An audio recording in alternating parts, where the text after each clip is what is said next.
ఆ స్వీట్స్ తిన్నవాడికి అమ్మ ప్రేమతో చేసిన కూరలు ఎప్పుడు నచ్చవు. ఆ ప్లేట్ విసిరి కొడతాడు. అప్పుడు పెద్ద ఆయన ఇంటైనా ఎందుకే వాడిని అలా విసిగిస్తావు, వాడికి కావాల్సింది ఏదో చేసి పెట్టచ్చు కదా అని పెళ్ళాన్ని తిడతాడు. అప్పుడు వాడికి అర్థమవుతుంది, ఓహో నేను ప్లేట్ విసిరి కొడితే అమ్మని నాన్న తిడతాడు, అప్పుడు అమ్మ చచ్చినట్టు నాకు కావాల్సింది చేసి పెడుతుంది అనే విషయం అర్థం. ఇలాగే బజార్లో వెళ్ళినప్పుడు నాకు ఇది కావాలి అని కాళ్ళు చేతులు కొట్టుకున్నప్పుడు ఏమండి వాడికి అది కొనిపెట్టచ్చు కదా అంటుంది. ఓహో అయితే బజార్లో నేను అమ్మని ఏడిపించాలి, ఇంట్లో నాన్నని ఏడిపించాలి, అప్పుడు నాకు కావాల్సిన పనులన్నీ సాగుతాయి. అమ్మ నాన్నలు విడిపోతే నాకు చాలా హ్యాపీ అనే ఒక నెగిటివ్ ఇంటెలిజెన్స్ వాళ్ళు డెవలప్ అవుతుంది. ఇది ఫస్ట్ స్టేజ్ అండి. Second stage is more important. ఈ స్టేజ్లో ముఖ్యంగా ఆడపిల్లలకి ఇన్ఫీరియారిటీ కాంప్లెక్స్ డెవలప్ అవుతుంది. మగపిల్లలకు కూడా నాకన్నా నా బ్రదర్ని సిస్టర్ని బాగా చూసుకుంటున్నారు, నేను ఒక్కడనే ఇక్కడ దురదృష్టవంతుడిని, I'm not okay you are okay stage అంటారు. ఈ స్టేజ్లో పెరుగుతారు. నేను 18 ఏళ్ల వయసులో ఆత్మహత్య చేసుకుందాం అనుకున్నాను. ఎవరికి రాకూడని ఒక భయంకరమైన వ్యాధి నాకు వచ్చింది. ఆ వ్యాధికి అప్పుడు మందు లేదు, ఇప్పుడు మందు లేదు. ఎయిడ్స్ కాదు ఏంటంటే నేను ఇక పొడుగు ఎదగనని తెలిసిపోయింది. పొట్టి 5 feet 5 inches. మీ పిల్లలకు కూడా ఆ వయసులో బ్యూటీ కాన్షియస్నెస్ చాలా ఉంటుంది. ఇక్కడే పేరెంట్స్ చాలా జాగ్రత్తగా చూసుకోవాలి. ముఖ్యంగా ఆడపిల్లలకి నల్లగా ఉన్నాను, పొట్టిగా ఉన్నాను, లావుగా ఉన్నాను, సన్నగా ఉన్నాను, పళ్ళు ఎత్తుగా ఉన్నాయి, ఈ ఒక్క మొట్టిమా లేకపోతే నేను కత్రినా కైఫ్లో ఉండేదాన్ని, ఇలాంటి రకరకాల కాంప్లెక్సెస్ బయలుదేరుతాయి. అప్పుడు మీరు ఈ పిల్లలకి ఏం చెప్పాలంటే, అమ్మ నువ్వు ఎన్ని ఆపరేషన్లు చేయించుకున్నా ఐశ్వర్యరాయివి కాలేవు. ఐశ్వర్యరాయ్ కావాలంటే అదృష్టం ఉండాలి, కానీ మదర్ తెరిసా కావాలంటే మనసు ఉంటే చాలు. లేని దాని గురించి బాధపడొద్దు, ఉన్నదాన్ని డెవలప్ చేసుకో అని ఒక మంచి వాక్యం చెప్పినప్పుడు కూడా కొందరు చప్పట్లు కొట్టలేదంటే వాడికి రొమాంటిక్ ఫీలింగ్ లేదనమాట. ఇక్కడే చప్పట్లు కొట్టలేని వాళ్ళు ఇంట్లో ఇంక రొమాన్స్ ఏం చేస్తారు, నన్ను ఓపిక లేదు. ఆ పిల్లలు చూడండి, అరౌండ్ రా గట్టిగా విజిల్ చేయద్దు. Next stage is I'm not okay you are okay stage. మీ పిల్లలు నెక్స్ట్ స్టేజ్లోకి వెళ్ళిపోతున్నారు. I'm okay you are not okay అంటే నా తల్లిదండ్రులకు ఏమీ తెలియదు, నా స్నేహితులకి తెలిసినంతగా ఇంకెవరికి ఏమీ తెలియదు. ఇది థర్డ్ స్టేజ్ అండి. మీరు హాల్లో కూర్చొని చదువుకుంటున్నాం, ఏదో టీవీ చూస్తూ ఉంటే వాడు రాత్రి 2 వస్తాడు. వాడికి ఒక సపరేట్ గది కావాలి, వాడి సెల్ ఫోన్ కావాలి, వాడికి ల్యాప్టాప్ కావాలి. హాయ్ డాడ్ హాయ్ అనేది వాడు రూమ్లోకి వెళ్ళిపోతాడు. అసలు కూర్చొని మాట్లాడటాలు ఇవన్నీ ఏముండవు. ఎందుకురా అట్లా తయారయ్యావంటే, నేను చూస్తుండగా మా నాన్న వాళ్ళ నాన్నతో ఎప్పుడు మాట్లాడటం నేను చూడలేదు, అందుకని నేను ఇట్లా తయారయ్యాను అంటాడు.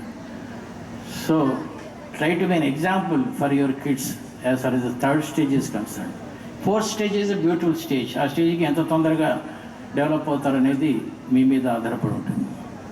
Parent, PARENT, parent stands for, P stands for prayer. మా ఫాదర్ మాకు చెప్పిన గొప్ప, దేవుణ్ణి నమ్ముతారా నమ్మరా అనేది తర్వాత సంగతి అండి, అది కాదు నేను చెప్పేది. మొత్తం ఫ్యామిలీ అంతా పొద్దున్నే కూర్చొని ఆయన అగరత్తిలిగిచ్చి ప్రార్థన చేసేవాడు. కౌసల్య సుప్రజారామ పూర్వ సంధ్య ప్రవర్తతే దగ్గర నుంచి మొదలుపెట్టుకొని కమలాకు చూచుకతో కుంకుమ. It was a vibration in our hearts. చాలా అద్భుతంగా ఉండేది. So P stands for prayer. R stands for recreation. మీ పిల్లలతో కనీసం రోజుకు ఒక అరగంటన్నా ఆడుకోండి. అది టేబుల్ టెన్నిస్ అవ్వచ్చు, ఏదైనా క్యారమ్ బోర్డ్ అవ్వచ్చు, ఏదైనా సరే. Recreation, R stands for recreation.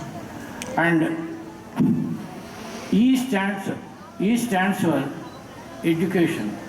మీకు తెలిసిందంతా చెప్తూ ఉండండి పిల్లలకి. ఏం తెలిస్తే చెప్తే అబ్బా మా అమ్మ నాన్నలు ఇంత తెలివైన వాళ్ళ అని వాళ్ళకి అనిపించాలి. That is called education.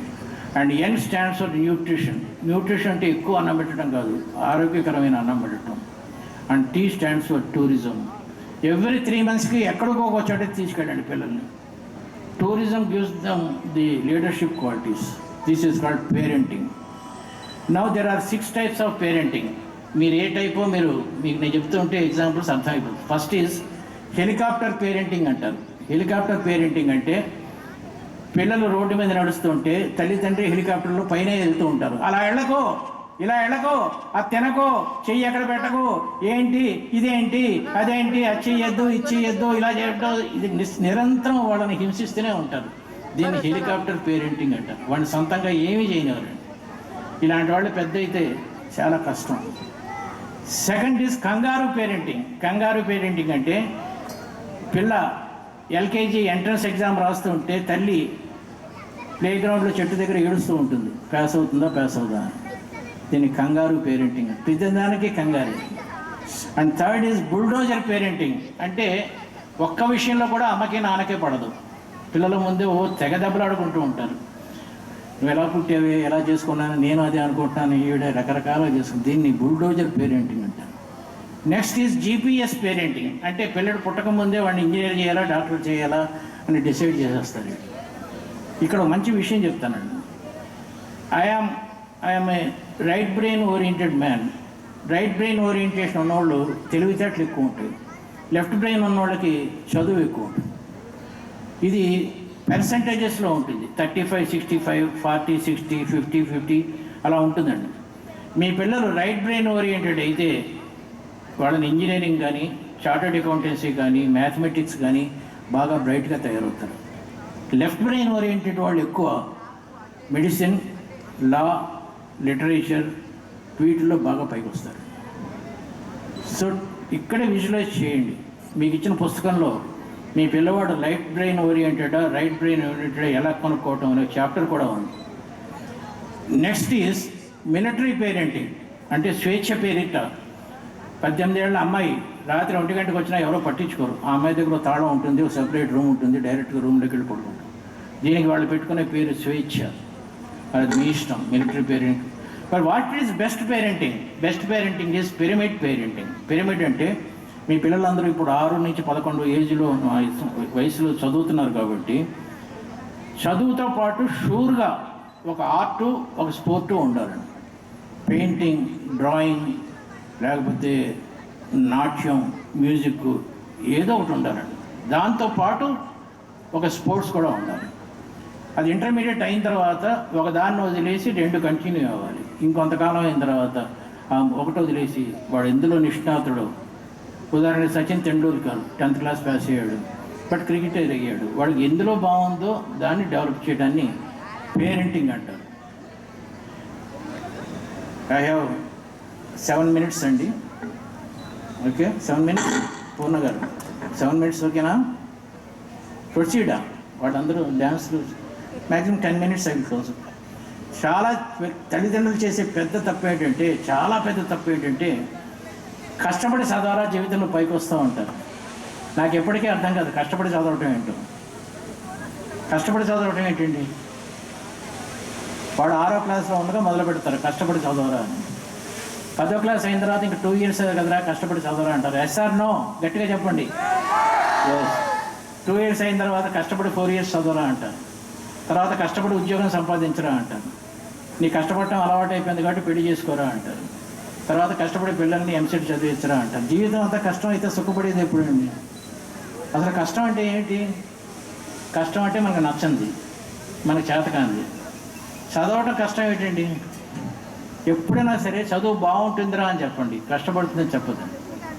Hello, మీ పిల్లలు మీరు ఎప్పుడన్నా ఒక హోటల్కి వెళ్ళి అరే ఈ ఆన్సర్ కరెక్ట్గా చెప్తే మీకు ర్యాంక్ వస్తుంది, నూడిల్స్ తిన్నారా లైఫ్లో? Noodles yes or no? ఈ సౌండ్ సరిపోదు నాకు. హోటల్కి వెళ్ళి నూడిల్స్ ఆర్డర్ చేసిన తర్వాత సగం తిన్న తర్వాత వెయిటర్ వచ్చి ఎలా ఉందిరా అని అడిగాడు మీ పిల్లల్ని. దరిద్రంగా ఉంది, మా అమ్మ ఇంతకన్నా 1000 రెట్లు బాగా చేస్తుంది, నూడిల్స్ ఇలా ఉన్నాయంటే వాడు నమస్కారం చేసి చిన్న పొరపాటు జరిగిందండి, ఆ చైనా వాడికి ఇచ్చిన ఆర్డర్ చేసిన ప్లేట్లు మీకు, మీ ప్లేట్లు చైనా వాడికి పొరపాటున మార్చాను, మీరు ఇప్పటివరకు తిన్నవి నూడిల్స్ కాదు ఉడకబెట్టిన వానపాములు, బాయిల్డ్ ఎర్త్వర్మ్స్ అన్నాడు అనుకోండి. ఇప్పుడు ఏమవుతుంది? వామిటింగ్ వస్తుంది. మరి చైనా వాడు ఎలా తింటున్నాడు? ఎలా తింటున్నాడంటే వాడికి తల్లి ప్రేమతో వానపాములు బాగుంటారా అని చెప్పింది కాబట్టి మీరు ఏదైతే బాగుంటుందని చెప్పారో అది జీర్ణం అవుతుంది, ఏదైతే కష్టమని చెప్పారో అది పరీక్షలో వాంతి అయిపోతుంది. మీరు ఎప్పుడైతే కష్టం కష్టం కష్టం అన్నారో వాళ్ళు పరీక్షల కోసం చదువుతారు తప్ప జ్ఞానం కోసం చదువుతారు. If your son is in 9th class, ask him what is Archimedes principle. అబ్బో 8th classలో చదివానమ్మా నాకు ఇప్పుడు గుర్తులేదు అంటాడు. What is Newton's first law of motion అని అడగండి, మాకు తెలియదు. What is phylum protozoa, porifera, సీడెంటేటా, నోమిథిలిమిస్ అని అడగండి, అవన్నీ ఇప్పుడు చదివాం 1 year బ్యాక్ ఎప్పుడు చదివాం అంటారు. ఎందుకంటే అది జీర్ణం అలా వామిటింగ్ అయిపోతుంది పరీక్షలు. ఎందుకంటే చదువు అంటే ఒక కష్టం అనిపించింది. When a body is totally or partially immersed in a liquid, it loses some weight which is equal to the weight of the liquid displaced. ఇది ఎందుకు గుర్తుంది నాకు, being a chartered accountant physics? ఎందుకంటే జీర్ణం అయిపోయింది కాబట్టి. అందుకని this is first point. Second point is, మీ పిల్లలకి మెమరీ బాగా పెరగాలంటే రాత్రిపూట 15 నిమిషాల పాటు చదువుకొని ఆ తర్వాత నిద్రపోవాలండి. This is best technique to develop memory. మీరు మీ పిల్లల్ని నీ పేరేమిటి అని అడిగితే the question goes here, it goes here and the answer comes out from here. This is called జ్ఞానేంద్రియ, దిస్ ఈజ్ కాల్డ్ కర్మేంద్రియ. జ్ఞానేంద్రియ రిసీవ్ చేసుకొని న్యూరాన్స్కి పంపించి కర్మేంద్రియ ద్వారా ఆన్సర్ రాస్తుంది. ఎగ్జామినేషన్లో క్వశ్చన్ పేపర్ చూడగానే జ్ఞానేంద్రియ క్వశ్చన్ రిసీవ్ చేసుకొని న్యూరాన్స్ స్పందించి కర్మేంద్రియ ఆన్సర్ రాస్తుంది. ఈ జ్ఞానేంద్రియానికి కర్మేంద్రియానికి మధ్య ఆక్సాన్స్ అని చెప్పి న్యూరాన్స్ ఉంటాయి. ఇవి ఎప్పటికప్పుడు మారిపోతూ ఉంటాయి. మీ పిల్లలు పొద్దునుంచి సాయంత్రం వరకు స్కూల్లో a+b² చదివితే a² + b² + 2ab అని ఒక ట్రయాంగిల్ బాండ్ ఏర్పడుతుంది. ఆ తర్వాత ఇంటికి వచ్చేవాళ్ళు టీవీ చూస్తే టీవీలో ఎన్నాళ్ళని దాక్కుంటావే పైన, నువ్వు వస్తానంటే నేను వద్దంటానని పాట వింటే this triangle bond will become pentagon bond. a² నువ్వు వస్తానంటే +b² నేను వద్దంటానా +2ab. ఇది మళ్ళీ ట్రయాంగిల్ బాండ్గా రావాలంటే రాత్రి పడుకోబోయే ముందు జస్ట్ 15 నిమిషాలు చదువుకుంటే చాలండి. This is the technique my grandfather told me how to memorise things. Best technique అండి మెమరీ.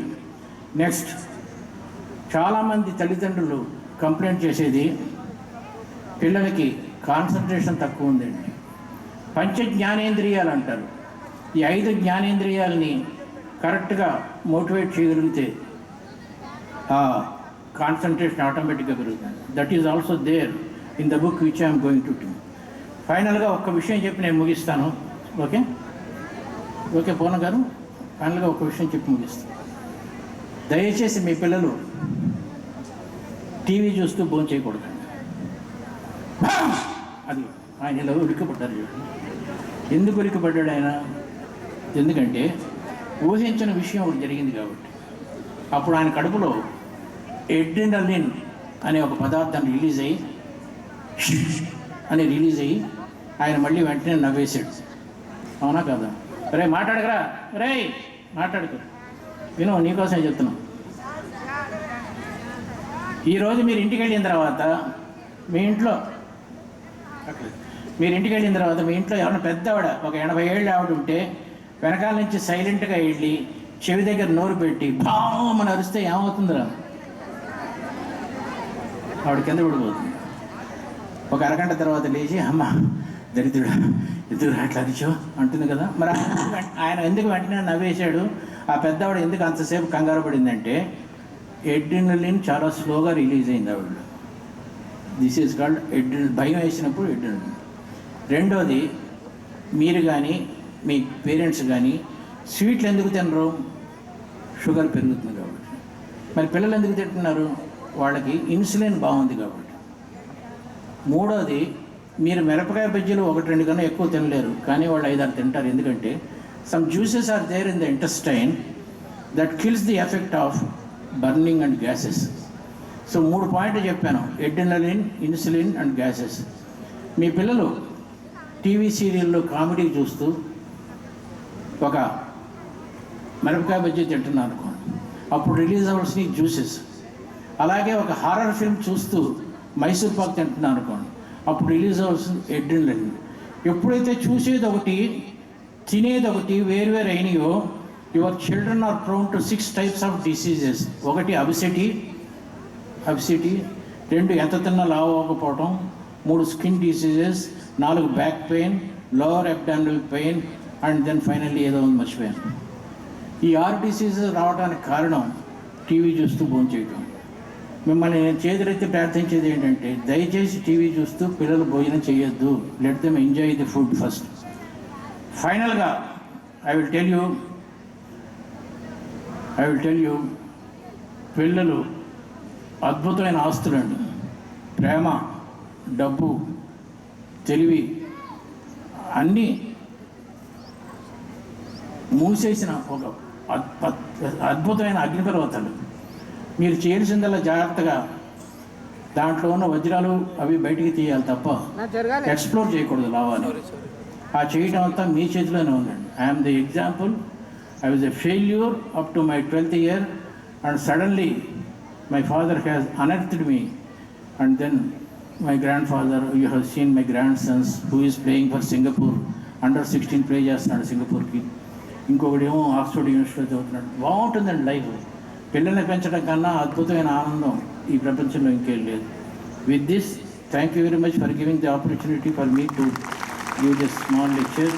ఐ నో ఎప్పుడు అయిపోతుందా, ఎప్పుడు పిల్లల డ్యాన్సులు చూద్దామనే మూడ్లో ఉన్నారు వాళ్ళు. But I think I could engage them for half an hour happy. Thank you very much.